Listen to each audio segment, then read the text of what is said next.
Hey everyone, welcome to another video. My name's Steve. If you're new to the channel, please consider subscribing. If you've watched these videos before, you'll know that I've been talking all about my Porsche 992 and a little bit about my 718 that I owned before that. I've started talking about finance on this channel now and how I actually pay for the cars, what they cost me. In today's video, I'm going to discuss how over 2 years I invested the same value as a 992 into rental properties and whether the profit from those properties actually cover the cost of my car. Now, when I say I'm talking about owning the car for free, what I mean is whether the actual profit from these properties will cover the finance payments on the car and possibly the investment I made at the front end and my deposit.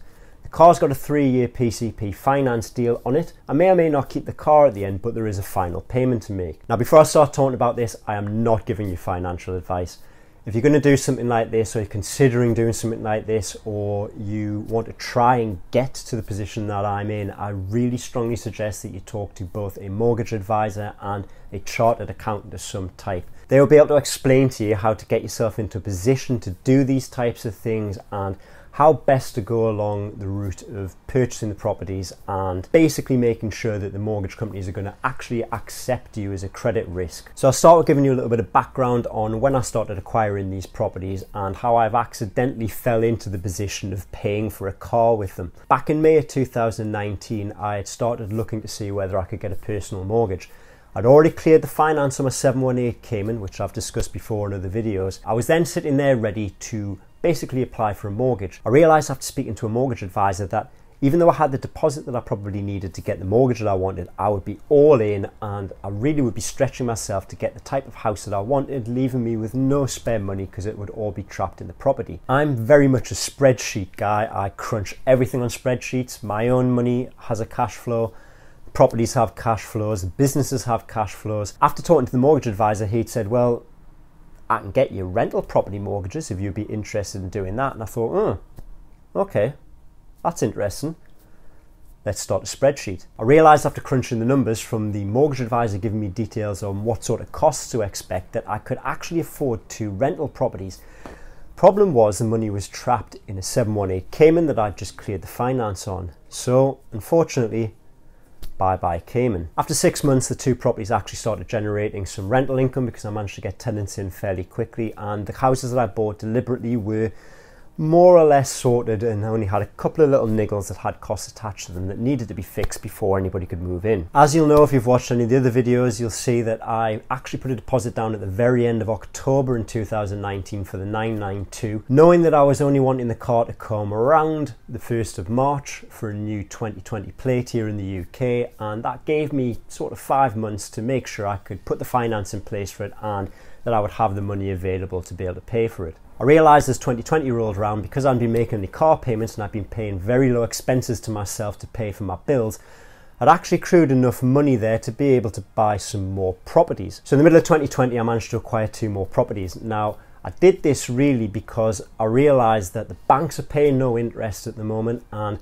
I really wanted to put my money somewhere where it would see some long-term investment growth. I managed to get that done. I got 2 tenants in towards the end of the year and I now have 4 properties giving me rental income. Been watching a lot of YouTube videos in 2020 from channels that give you investment advice, really pushing the idea of investing your money so that you can maybe retire early, talking about things like the FIRE movement, talking about delayed gratification, talking about reinvesting profits. I've watched a lot of these videos, I'm sure you've watched a lot of these videos, and it always talks about how to make future wealth. I've crunched the numbers, I'm going to show you where I've got to. I've been as transparent as I can be because I really want to show people whether listening to these people giving you investment advice on YouTube actually know what they're talking about. So just to start with, I'm just going to let you know that the value that I invested wasn't on purpose. You know, I did buy 2 properties to start with and I bought another 2 after I actually bought the car.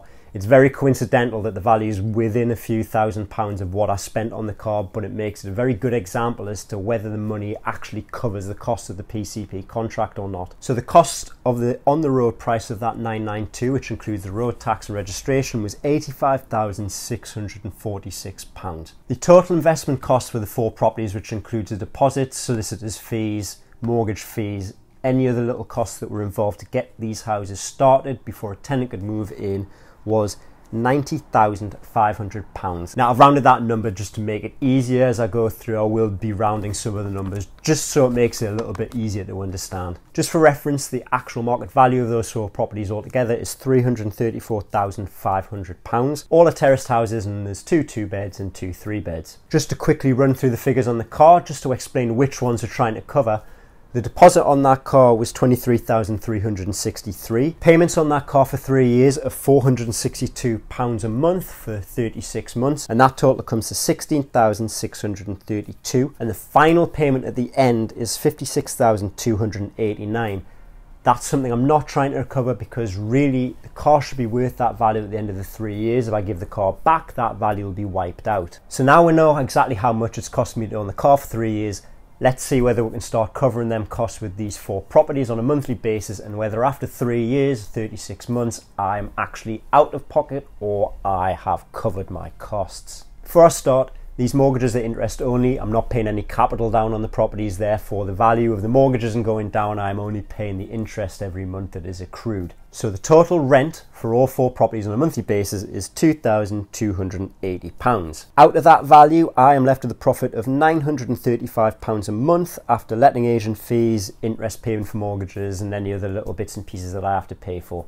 That £935 times by 12 months of the year comes to £11,220. And after corporation tax and the limited company that these properties belong to, profit will be £8,976. So that's money I earn after tax from the properties. How much is the car costing me per year in monthly payments? Well, the car is £462 a month times 12 months is £5,544. So straight away I'm earning more from the properties and monthly payments than I am from what it's costing me to pay for the car. The difference is £3,432 for the year. Now if we times that by 3, because there's 3 years of PCP payments, 36 months, that would be £10,296 profit for the 3 years that I can put towards the deposit that I've already paid for the car. Now I'm looking at it this way because I've already bought the car and I didn't already own the properties. If I already had the 4 properties in place, I would just accrue the money in the bank account to be able to pay the deposit from that, and then just pay the monthly payments afterwards. Because I paid for the car after 2 properties were purchased, the deposit that went into that car was actually my money. So what I'm going to do is show you how I'm maybe going to be able to recoup that deposit back from the properties that I now own, which is 4. From the excess profit that I'm going to earn over those 3 years, I can pay myself back another £10,296 of that deposit, which leaves me with £13,067 left to cover. After crunching the numbers, I realised I might actually be able to make this other money back. So what I did was I found a car on Auto Trader, which I'll put on the screen now. That car is a 991. It's a very close specification to my 992 with the extras that have been added. It's not quite the same, but the value of the car isn't too far off what it would have been new that my car was costing. I had looked back at the original price list from the 2015 model, and the car started out at a base price of £63,676.67. The extras that are on the list on there from the dealer that were added to the car, if I take a very educated guess using the cost of the extras on the 718, because the cars are very similar and I think the cost of the extras are probably very similar as well, I think the extras were worth about £4,548. That original price from the price list didn't include VAT, so if we add 20% of the total, I can get the car to come out at a value of £81,870 before road tax and registration. I'm going to ignore those and I'm going to discount the car by the devaluation value that this one is worth against its original price. So I'm doing this at today's market. Who knows what it's going to be like in 3 years time, especially with it being the next generation of model and it's starting at a slightly higher spec. But this car at the moment is depreciated by a certain figure, and I'm going to use that as my template to work out how much my car might be worth in 3 years time. That makes that £68,000, 83% of the original value of the car. I'm going to use the price of my car new. If I times that by 83%, we come to an estimated forecourt price in 3 years time of £69,980. But if I could sell the car for that value in 3 years time, my final payment on the car is £56,289.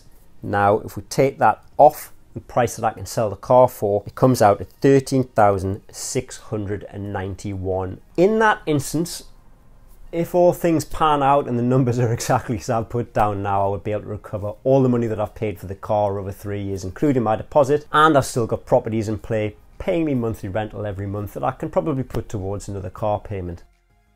Let's say I didn't sell the car for what the forecourt value was worth, I wasn't selling it privately, and I just took it back to, say, the Porsche dealer and went, give me an offer. When I took my Cayman back and I'd taken it to one of the cash for trade places, I noticed that the offer at the Porsche dealer was better than it was from the cash places, because the car's in good nick, it's under 5 years, they're quite interested in taking it back and trying to resell it on their own forecourt. They can get a slightly better price because they offer a 2-year Porsche dealer warranty with it, and they give you a little bit better in return for buying that car back. Now, when I took that Cayman in there, I realised that the price that they were selling for in the forecourt at the time, the price they offered me to buy it back was about 10% less than what they wanted to sell it for. So if I worked on that rule with this and I took 10% off the sales forecourt price I'm predicting, I'm going to end up with £62,982. If I take the final balloon payment off that of £56,289, I'm only left with £6,693. So in that instance, I'd be out of pocket by £6,000. That was a lot of numbers. I hope everybody followed it. It was maybe a little bit more number based than I would have wanted to do, but I really wanted to crunch it and show people how it was done. It's took me 2 years to get to that point with 4 properties.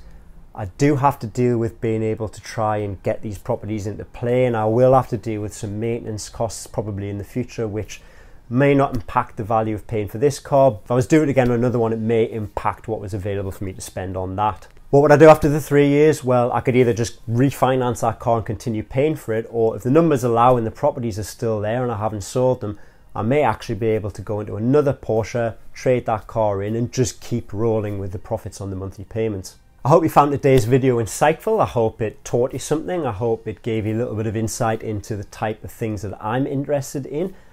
And I'll try and make more videos about this as we go through. I'll make updates about how the houses are going, how the payments of the car are going, how the value of the car is going, and if really I'm going to keep going with it, or if I'm going to change it for something else. So if you've enjoyed the video, please give it a like. If you want to see more and you want to keep up to date with what's going on, please hit the subscribe button, and I will see you again in another video. Thank you very much. Bye.